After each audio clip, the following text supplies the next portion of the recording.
Welcome to the Liberation Lab podcast, insights and interviews for the disruptive educator. I'm honored to have my sis on. I'm going to let her introduce herself. Why don't you tell the people who you are, what you do, and why you do it? Hey, my name is Lettie Gore. I am a historian. I'm a racial justice educator. I'm an adjunct history professor. I am a podcast host of the podcast History Shows Us. I am a James Baldwin stan. I'm a facilitator. I'm a cat mom. Yeah, my cat's name is Fanny. I have a business called Lettie's History, Education, and Consulting Services. That essentially is where I combine my history knowledge with racial justice and anti-racism knowledge and conflict resolution. I got my bachelor's in history a long time ago. Then I got my master's in history, and then a few years later, I got my master's in conflict management and resolution. Usually people are like, well, why did you want to go back and do that? Mm-hmm. Well, I love student debt so much. No, I'm kidding. That's not why. I'm in a lot of it, but I just felt called to, honestly. I felt called to do that. And I realized, too, people were wanting to have these conversations about racism and white supremacy, but they didn't know how to have the conversations. And so I was like, well, we have facilitation, mediation for family disputes and custody battles, like all these other things. But what about being able to have conversations that are the quote unquote hard conversations? Yeah. And I don't mean all the time, because I don't engage in all of them. I just don't. But my conflict resolution program taught me a lot about myself too, because I had to learn a lot about trauma, the mind. Of course, tangible skills with mediation and like facilitation, of course, like those things, but people don't realize how much deeper it is. Whenever you are in conflict, your body is reacting. Yes. So you have to understand, right, trauma and the nervous system and what triggers are. So basically, though, combine that with my history knowledge. And whenever I was getting my master's, it was in American history, but I focused on Black history in the United States. Yeah. And race studies. So there's that. Also, I have started a pop-up bookshop. Well, it's a pop-up for now, but it's called it's called But Then You Read, and it's in honor of James Baldwin. And I'm actually having my first pop-up event next week. So yeah, there's some about me. Awesome. We're wishing you much success, particularly in this climate, right? With all the things that are happening. I figure I put all my cards on the table and say, at the time of this recording, we have and continue to experience bans on books, bans on history, telling people whose history is preferred, kind of sowing. I'm gonna use the words seeds of like discord amongst people, right? When you look at Asian history being allowed in Florida versus African American Studies, AP, right? And then also with affirmative action, race conscious admissions being at the forefront of a conversation that was levied with Asian folks being at the center. Like there's a whole lot going on that, there's so many different avenues, right? And so as a historian, when you look at the landscape of these yet to be United States of America, what are some things that come to mind? What are some things that you're seeing from just a historical standpoint? Stuff that people wouldn't normally see the connections that you might be seeing even now. Yeah. There's so much happening in this country right now.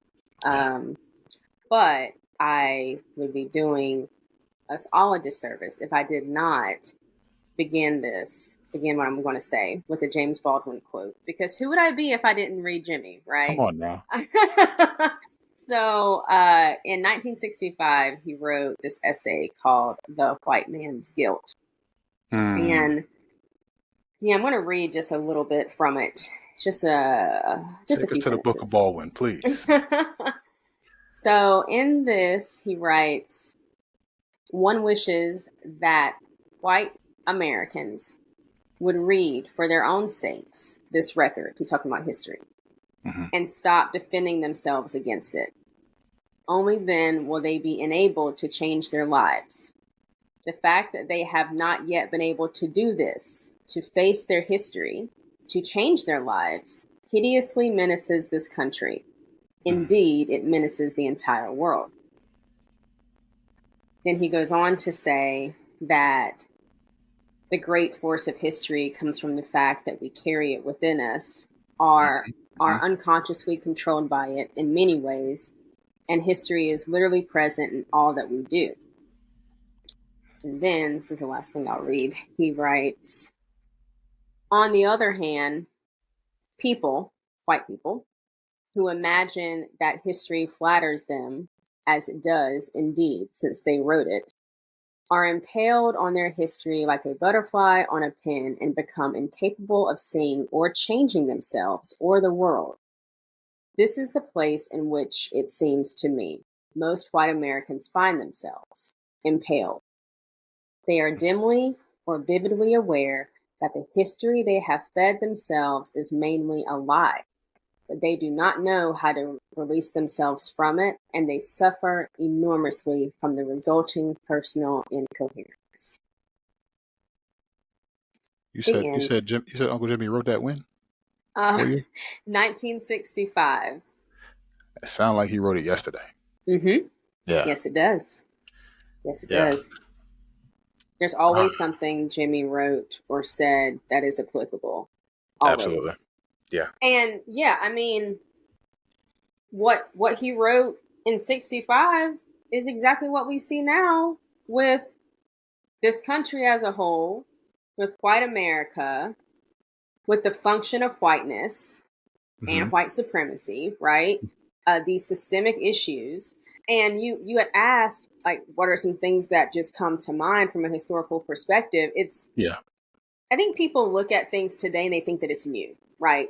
And one thing I often tell people is it seems new because my parents were in school. So my parents are 72 and 78. They have seen a lot, right? Like, they did not have social media. They did not have access to all these news stations, all these news channels. They didn't have like the speed of information, getting information was nowhere near as fast as it is for us now, right? So we are inundated with so much more. Yeah. But an issue I see is people thinking that any of this is new. Yeah. Just because we're hearing about it. It's not new, right? Whenever we see things like these school districts banning books, these school districts that are changing curriculum, not wanting, right, like Black history to be taught. Yeah. This did not just come out of thin air, right? You got to think about how legislation works, how laws and policies work, and how money works. That's and a big how, one. yes, oh yes. And how, applying pressure to people who are in the dominant class works. Yeah. And I say dominant class because class is very important to understand too. But I'm trying to gather my thoughts because I'm probably just going to go off and just start ranting because it's probably the easiest for me to get everything out. Because it's just, this is the same exact thing that happened in the 30s, happened in the 40s, happened in the 50s, 60s, 70s, 80s. It's happened. These schools, these school districts wanting to ban certain things, not wanting to teach certain things. It may not have looked exactly the same, but it was similar, right? Toni Morrison's books did not just start getting banned in 2020. Toni Yeah. Morrison's books not start getting banned in 2014. Toni Morrison's books were being banned in school districts in the 90s. Like, I mean, and so, but people don't know, right? Because there was not access to that information. And so Yeah. now people don't think to even think about that. And so I also see it, though, as white people in this country historically have chosen white supremacy over everything consistently, constantly and consistently. Back whenever segregation, well, legal segregation. Right. I say legal, heavy quotations, but legal, like that was happening.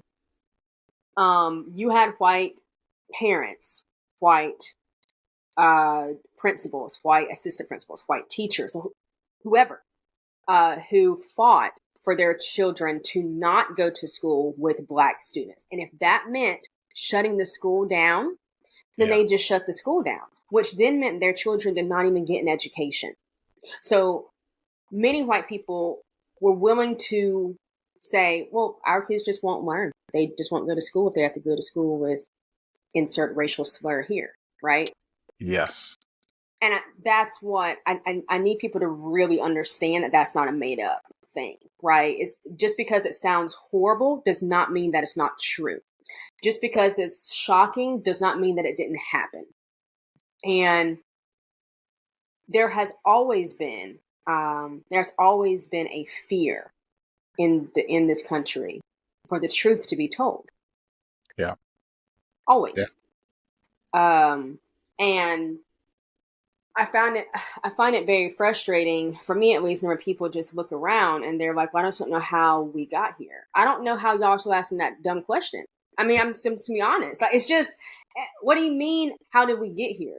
Right? Like, and I mean that. And I know that's very frank, and it maybe some people who are listening, they may find that to be rude, but I understand asking the question because it's like a reflex, right? Like, oh my gosh, how did we get here? Because I don't even ask that, but it's not because I'm really asking. I'm just saying it, right? Some people are really asking this. Like, well, I just don't understand. Yes. What's not to understand at this point? Because even if you go back to 2016, 2018, and you see this progression, the threats, the anger, the white backlash, because none of this is isolated. So what we're experiencing right now is a white backlash that's right in our faces. And it's not just a backlash to, education and trying to be progressive. No, this is a backlash to Black Lives Matter. This is a backlash to defunding the police. This is a backlash to all these things that white people see as threatening the establishment of white supremacy. So they're doing whatever they can to grab onto or clinch onto whatever they can do to try and keep things how they want them. This isn't new. I wanna insert really quickly, and if you feel differently, feel free. But one of the things that you said made me think about, right? Somebody who's listening they'll say, "Oh, well, it's not all white people, right?" And I get the sentiment. I get where it comes from. I get it because I think we as men in a patriarchal, right, misogynistic society will say the same thing. It's not all men. And I heard an analogy that I thought was really, really good, and it helped me understand even more as I continue to peel back layers and layers of misogyny, even in my own life. It is when you go to gun safety training, the first thing that they will tell you is to treat every gun like it's loaded because it has the potential to harm you. And so if you have familiarity with one gun and you go to another and you're looking at it, you do not pull the trigger because you don't know if it has the potential to harm you or not. But you will treat it as such because by treating it as if it's loaded means that you're going to handle it with care. If Yep. you've been in a society where every gun labeled man has harmed you, I don't care if the next gun isn't loaded, it still has that potential. It could still go off at any moment. And in the same way, when we're talking about systems of domination, systems of oppression, they have historically, the record is clear, come from white dominant culture down the line. And so even if you're saying, it's not me, I'm with you, you may not be a loaded gun, but the potential for it to be there means Mhm. that people have to respond with care to guard their own lives. And so I don't want people to have a defense maintenance posture that says, oh my gosh, it's not me, and let me turn off the conversation. Cool. It may not be you. You may be one of the greatest people known to man. At the same time, it is incumbent upon us, and I'm saying this as a man in our society, it is incumbent upon us to be reflective and say, and admit, yo, like I'm complicit. Like, we all have a part to play in this. And if we don't get to that point, how are we ever going to move the needle forward? How are we ever going to change things if we can't admit where we've been? Which is a very interesting way to have this conversation when you think about how we're trying to eliminate again where we've been so we can stay where we are. Mhm. Yes. No, it's a really wonderful analogy because that's exactly what happens, right? People will say, "Oh, but not all white people." Yeah. And one of my first reactions to that is, why is that your first response? Right? Like, why is that like your first response is to say, "Oh, but it is not to hear what I said. It's not to listen. It's to defend." Right? Yeah. And so, to your point, that's the reality for many Black people that I know. Yeah. We're not all the same. We're not a monolith, right? However, looking at history, historically speaking, right, we carry this trauma. Yep. We carry it. That's just undeniable. That's a fact. Yep. And the trauma that we've experienced is because of like these systems that were put in place to keep us inferior, to keep us they're racist systems. And I having the conversation of but not all white people at this point is just a not a waste of time. It's not that, because I'm someone who I lead workshops and I facilitate conversations and things like that, absolutely, and I do trainings around Right. anti-racism work, sure. But I don't Right. coddle white people's feelings, right? We are Yeah. at this point where if you're still there, like, I'm gonna need for you to do your work and get past that. Yeah. Yeah. Yeah. And I think even to that point, right? Like, imagine the frustration that um, women and femmes feel when we're talking about misogyny. We're Mm-hmm. talking about the pacing of it, right? We set those things to the pace of privilege all the time. To the like, it doesn't flow in a way that suits. Like, if I said to any person walking who identifies as a woman, and I said, are we doing enough to support?" I'm guaranteeing the answer is no, because of how we've and every woman who who will hear that, and I mean that in the most inclusive way I can say this, right? Every woman who would hear that would be like, no, absolutely not. There needs to be more done, and you need to do it quicker. Mm-hmm. And then the same, I'm going to say something particular here.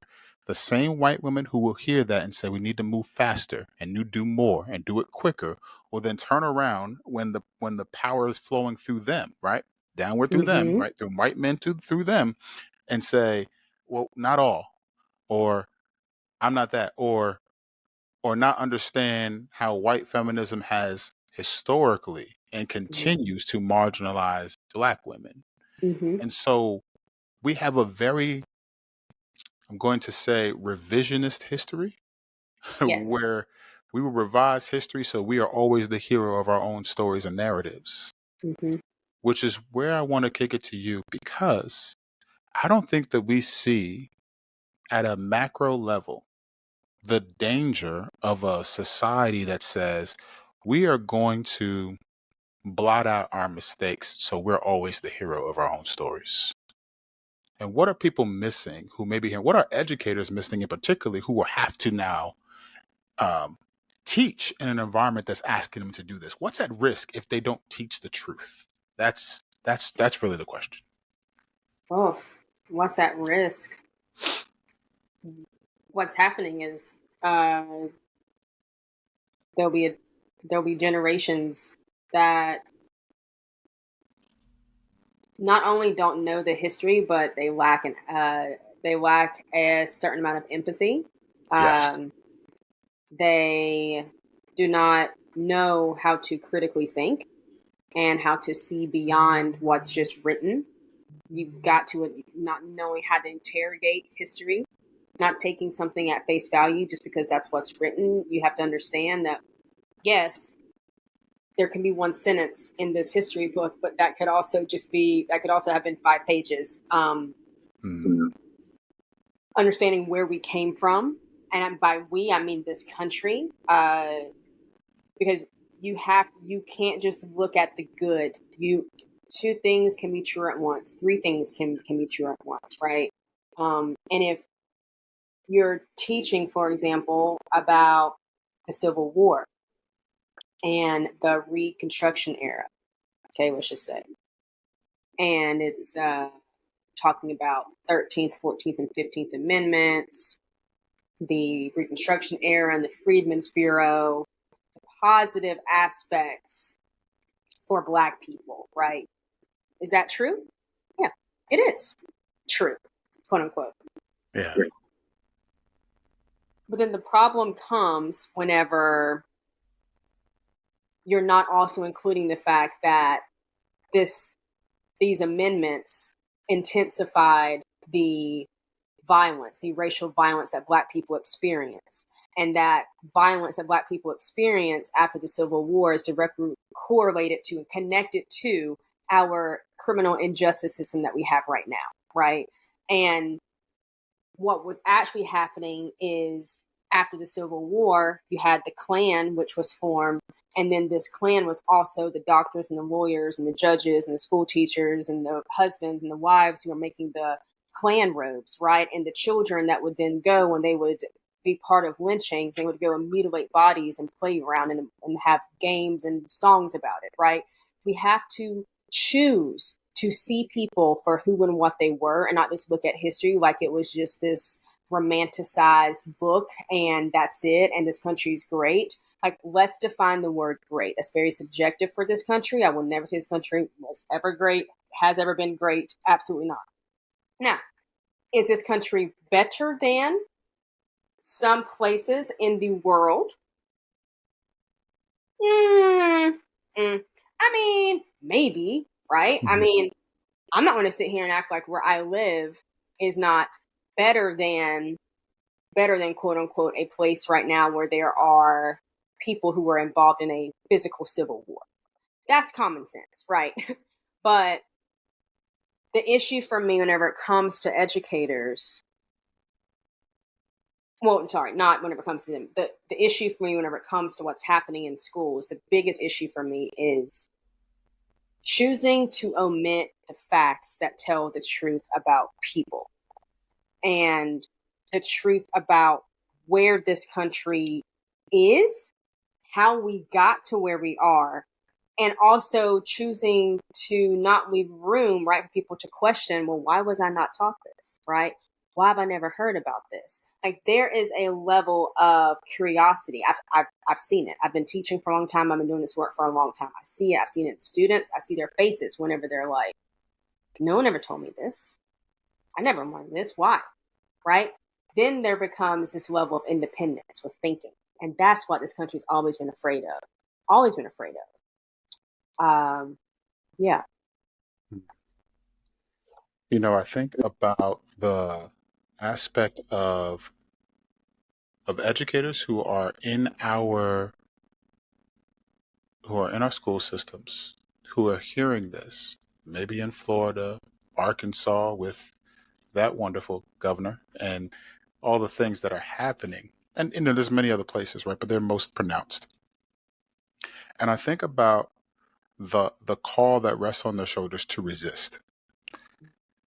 and they might feel like, you know, how can I, uh, what are some things that I like? If the history books are being rewritten, how do I resist in such a way that with fidelity to true history? How do I even do that? Um, and maybe needing some encouragement or some things, as a historian, as someone who does this work, what would you say to them? That's a great question. And I mean, I have never taught in a public school. No. Uh, I've taught college. I'm teaching college now, right? And for those teachers out there that are reading this history and they're like, "This is not what I want to talk about. This is not. This is disgraceful." Finding without risking your job, of course, right? Finding ways to just sprinkle a little bit in there, here and there. I don't know what that would look like though for people because I don't. Because there's a lot of variables, right? It's like, okay, like how much time do you have? How many students do you have? Are there people who are looking at your lesson plans down to the nitty gritty, right? And I can think of, okay, this is just me right now. Like I am teaching American history too at a local community college, and we have a textbook, and we have to put our things on Blackboard because I'm teaching online, not in person, and there's only but so much time, right? When I looked at my syllabus or I've created the syllabus, I created the course schedule, I literally have a week for each chapter, right? So what I do is I tell my students, because of course, I mean, I can teach what I want for the most part, how I want. But Hmm. what I tell my students is, okay, you all just read this chapter about the Reconstruction era. Well, now here's 3 extra readings or 1 extra reading and 2 videos I want you to watch about racial terror, racial violence. And you're going to do some reflections on that. Is it more work for them to do? Absolutely. Yes. Well, also it's college. But what I told them was, but here's why. Here's why this is important. Here's why why it's critical that you understand this if you want to be people in this world that are going to want to push forward for change and what you decide is justice. What I think is justice, right? But I can't put my opinion out there, of course. But I tell them the why behind it, Yeah. why this is important. And Yeah. so for educators that are K through 12 and they're in these districts or in these states where they're not able to teach what they want, like, number one, don't lose hope. And I know that sounds very cliche. I know that sounds so cliche, but I have read enough history to know that hope and finding your community to support you, that's what got us Black people. I can speak for, I mean, historically speaking, reading Jimmy, reading Lorraine, reading Angela, reading Asada. Like, one thing that you will find, none of them did things by themselves. None of Yeah. them did. And they all talked about hope. Every one of them did, right? All of them, even down to Huey Newton and the Panthers, right? They talked about hope because you have to have something else to hold on to or you will lose it out here. You will lose Absolutely. it. You will be very discouraged. And also for the teachers, you not being able to teach what you should be teaching that does not define you as an educator, right? Like you individually as an educator, you individually as a person. And I know that it can feel that way because I've talked to teachers about it, and they're like, I just feel like I'm just not doing what I'm supposed to be doing. And it's like, if you can find a way to sprinkle in a little something here and there, or I don't know what that would look like, honestly. And I wish I had a better answer. But I think a lot of us wish we had better answers right now because it's all happening so fast. Yeah. And we don't have time to catch up. And so, but Yeah. that's also a testament to this is part of it, though. Like things don't happen instantaneously. You don't always have all the answers because people will read history and they'll look at these history books and they're like, oh, this was just a 2-page thing. And really what you read on those 2 pages was over the span of 40 years, right? People talk about unions now and they're like, oh, well, it's taken a long time to unionize for this or that. Y'all know how long it took to unionize back in the day? Whenever you're reading about their coal strikers or whoever, y'all, there were decades in between, right? And Yeah. like, that's not to say that it has to take us that long, but things don't just happen overnight, right? They don't. They just don't. And I mean, you think about yesterday was the 60th anniversary of the March on Washington, right? That was August 28th, 1963. Um, Emmett Till was brutally murdered in 1955. That was 8 years before, right? In that time, that 8 years, 2012, whenever Trayvon Martin was killed, till now, has been 11 years, hasn't it? Yeah, 11 years, right? Yep. And like, people don't even realize it. And I tell people that, and they're like, oh my gosh, but what have we done? What has changed? What has happened? Actually, I mean, a lot has happened, right? Like Right. a lot has happened. A lot has happened. But there's also so much more that we're dealing with. Not that it's a different country that we're dealing with, but it's just different. There's more, I wouldn't say that there's more at stake. There's more outside influence. There's Mhm. more wanting to do something because everyone else is doing it, and I'm just, Yep. and once no one else is talking about it, I'm not going to talk about it anymore, right? Which Yep. frustrates me. It Yeah. frustrates me, right? Because if people look at my feed, I've done the same thing since 2016, right? Like, it's the same kind of stuff, right? And I'm not Yep. saying that to bash anyone. What I'm saying is, like, there's got to be a level of consistency, and there's got to be finding what you can do, because there's always going to be multiple issues happening, 1,000%.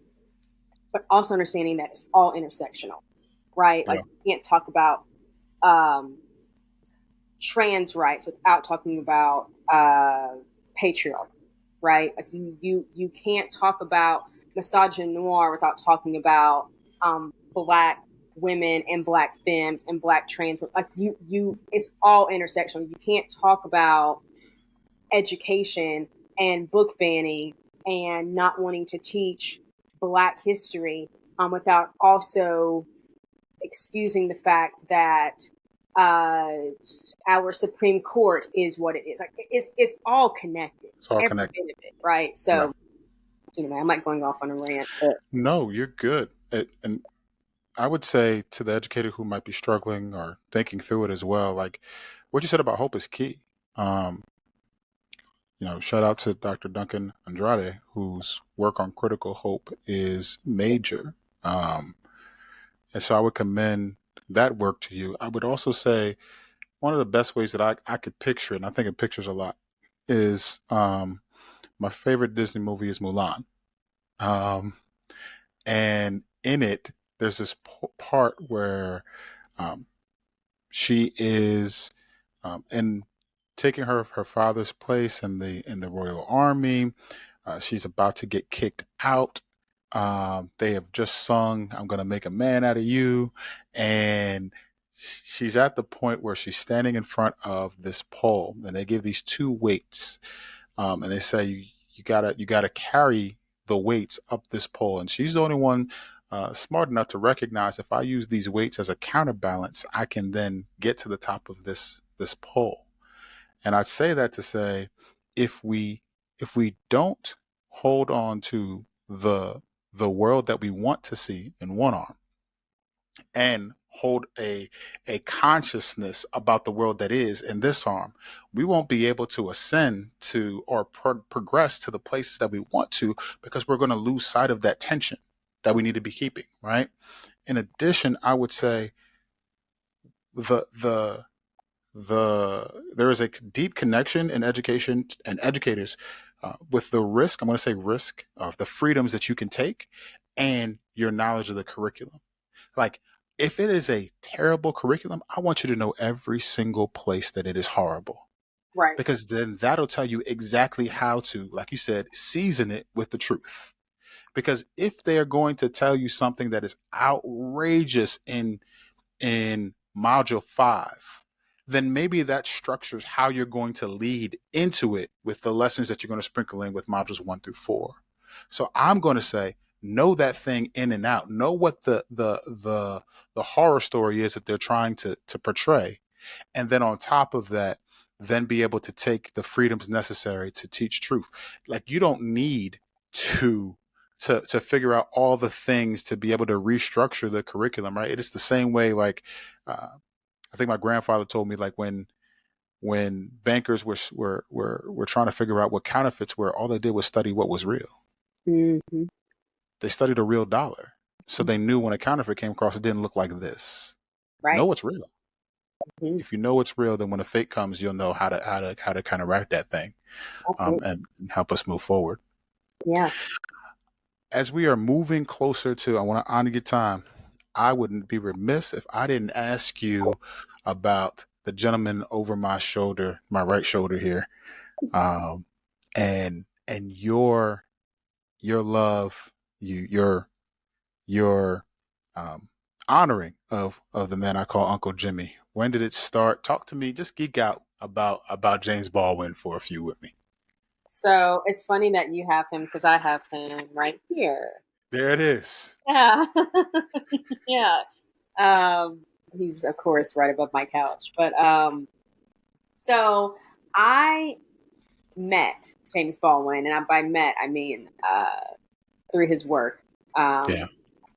In 2009, 2009, I was in a African American film. Wasn't no, I think it was just a Black History class that I was in at the University of North Carolina at Wilmington, and my professor, Dr. Glenn Harris, he's still a great friend of mine. Matter of fact, he was the hardest on me throughout my entire grad school career, getting my master's in history. He's a Yeah. reason why I'm the historian I am, but he introduced me to Baldwin. And I don't even know how sometimes put it into words, except that James Baldwin was posthumously my mentor and has Yeah. been since I was introduced to him. Yeah. Baldwin helped me learn how to read history Hmm. on a deeper level. Reading James Baldwin's work, listening to James Baldwin, and I mean watching his interviews, watching his talks, watching his eyes, watching his movements. I could feel his energy, right? Yeah. And I really started diving a lot, like heavily into Baldwin whenever I started graduate school, spring semester of 2012. Hmm. Of course, I mean, I had read Baldwin before, but really was super focusing on him, right? And February of 2012 was whenever Trayvon Martin was murdered. If it had not been for Jimmy and reading his pieces that are not the most popular, right? I'm not talking the fire. Yes, the fire. Like, everything that he wrote is very important, absolutely. Right. But it was it's the other little, quote unquote, little things people don't know about, like his news interviews, right? Or his shorter essays, the ones that are not The Fire Next Time or Nobody Knows My Name or If Bill Street Could Talk. There's sugar talk. Yeah. Right. But I also believe that with Jimmy, I'm very much guided in my life by the Spirit, by God, not the white supremacist God. No, no, no, no. Not that God and not that Jesus. And not to get quote unquote religious. I hate that word, but not to go that route here. But this is very important because if people do not read Baldwin as someone who was a queer Black man and Right. also a Black man that did not like the church but was formerly was in the church, was in the church. Yes, right. Yeah. That never lost this spirituality, right? But he did not like religion. But he never was never pessimistic, right, towards what he often writes about, right? Like what he exudes. Yeah. Yeah. Baldwin, whenever I'm feeling confused, when I need some comfort, when I'm tired of this country, I pick up Jimmy. I have 2 of his quotes tattooed on my body. Like that's one of them is in like prime real estate area, the way I like to call it, like on my left forearm. It's just people are trapped in history and history is trapped in them. Yeah. And my tattoos are for me. And I got that there because it's a reminder for myself. Because this work I do as a Black that has this passion, that is a historian, that deals with white America, is exhausting. Yeah. It's exhausting, right? But between the people I read, their voices in history, and I don't mean just the books that talk about these people. I'm talking the primary sources, their voices, their words. That is what reminds me, right? Why I do what I do. Also, the fact that this is like an anointing of some sort. But James Baldwin, whenever I was introduced to him, instantly changed my life. Jimmy comforts me. And that may seem odd to some people, and by me saying James Baldwin and Jimmy, but there's a reason for that. I met Nikki Giovanni several years ago, and it was for like a brief moment. And those of y'all who do not know that are listening, there's this iconic conversation that James Baldwin and Nikki Giovanni had in 1970. And you should definitely go to YouTube and find it and watch it Yes. all over and over. Go ahead. Sorry. Yes, no, it's incredible. And I remember, I guess I met Nikki Giovanni. It must have been like 2013, 2014. And I went up to her and I was like, I admire you. Like I said something else to her. I was like super like fangirling. I read a bunch of her stuff. And then I told her, I said, but your conversation with James Baldwin changed me. And for like a split second, her face like softened like a little bit more. And she said, ah, yes, Jimmy. It's like she knew it was like she knew him on such a deeper level. And here I am talking with her and she's like a foot shorter than me. And all I can think is you were impacted by James Baldwin and you impacted him, right? Because there was a huge age difference between them. But he talks about how he learned from everyone, right? And James Baldwin, as much as he experienced in his life, as much as he saw, as much as he went through, because Baldwin was bitter. He was bitter after King and Malcolm and Medgar were murdered by this government, right? By this country. He was bitter. He was upset. He was angry, but he never abandoned this country. He never abandoned it. He would leave for a little while. He didn't abandon it. Yeah. But he also didn't mince his words. Baldwin taught me how to speak up, right? Baldwin taught me how to say what I want to say. Like Baldwin's teaching me, and my professors also teach me. Because like my professors are teaching me how to be a historian and how to stand and be able to defend anything I say, right, even against them. But Baldwin was also teaching me, and so I'm just forever grateful. Truly, yeah.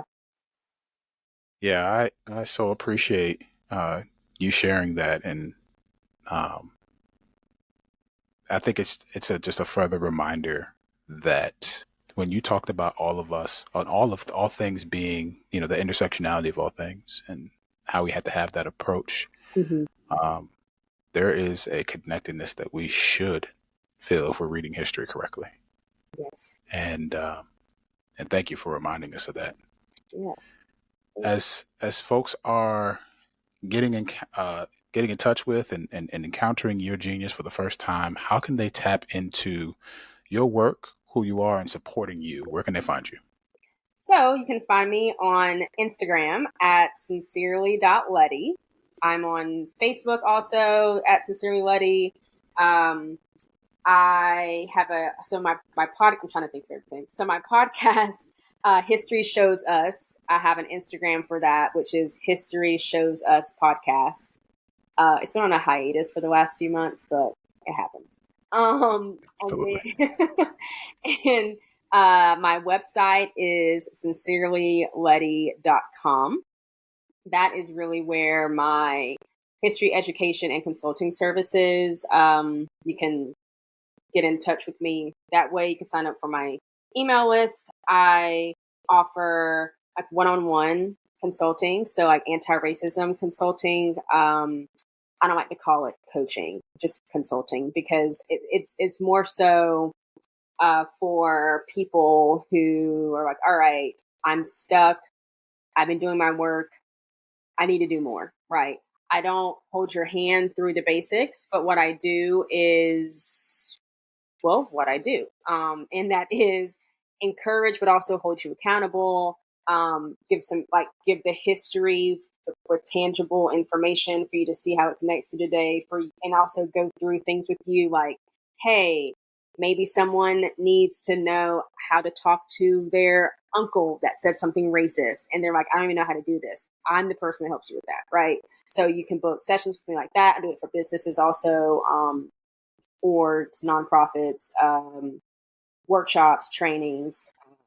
I do research for people too. So if someone wanted to know about racist laws in their city, for example, they had no idea how to even begin looking at it, you can book a session with me. I can help you with that, and we can go from there. So yeah, there's lots. People can book things just like a Calendly link and everything. My bookshop that I am starting, but then you read. Matter of fact, I will now tell people where that name came from. So in 1963, May of 1963, James Baldwin did an interview with Time magazine called The Doom and Glory. My mind just blanked. Wow. The Doom and Glory of Knowing It All. Yes. And he said, you think your pain and your heartache are unprecedented in the history of the world, but then you read. And then there's some more to that too, but that's basically like the beginning part. And it's obviously I could not create a bookshop without honoring James Baldwin. So yeah, so I am just not starting that, but I actually, honestly, right now have like 400 books for this used bookshop. It is in my apartment right now. It is predominantly Black authors, Black, Brown, and Indigenous authors, history, racial justice, nonfiction, lots of kids' books, lots of young adults and teens, and fiction, lots of books so that you can't find either. So, because I know how to find books people can't usually find. So, like I have old copies, but treasures that are like Maya Angelou, Toni Morrison, Lorraine Hansberry, have different editions of The Color Purple. I have tons of stuff, So anyway, that is when I have my first event, my first pop-up event, September 9th. I want to eventually have a physical space for it. But I'm going to be posting this week, actually, on my Instagram about ways people can donate and be fundraising, because people, especially white people, want to talk about wanting to help Black people and wanting to do something. Well, now is your time to shine. Now is your time to shine. That's There what I it tell is. people.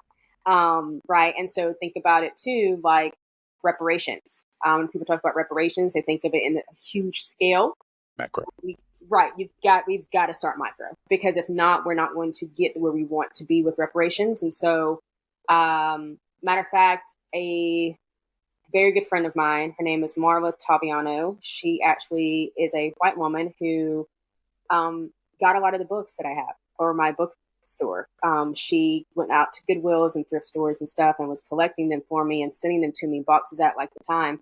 But what she did on her social media is she posted like a few months ago and said like, hey, I have a friend who is a Black woman who's starting a bookshop. This is a great opportunity, white people, for you all to pay micro reparations and pay for this box of books for her. So I have not had to pay for a box of books that any It's of the books. amazing. Yeah, it's a huge blessing, truly like a huge blessing. And I'm very, very grateful. And that's the kind of stuff, like that's the kind of thing that makes a difference. And so anyway, again, I'm rambling. I'm sorry, but Yo, you're I have good. to say all the things. And I really want to encourage folks, I I'm very when I invite somebody on, it is because I've been inspired by them and challenged by them. And so I just want to encourage you with that. Like, your presence here honors me, and I appreciate you spending time and space with me to talk about these things. And I hope that our audience appreciates it too. Support you, support your work, get you out to all the things. Because, yeah, man, I so appreciate your work. So thank you.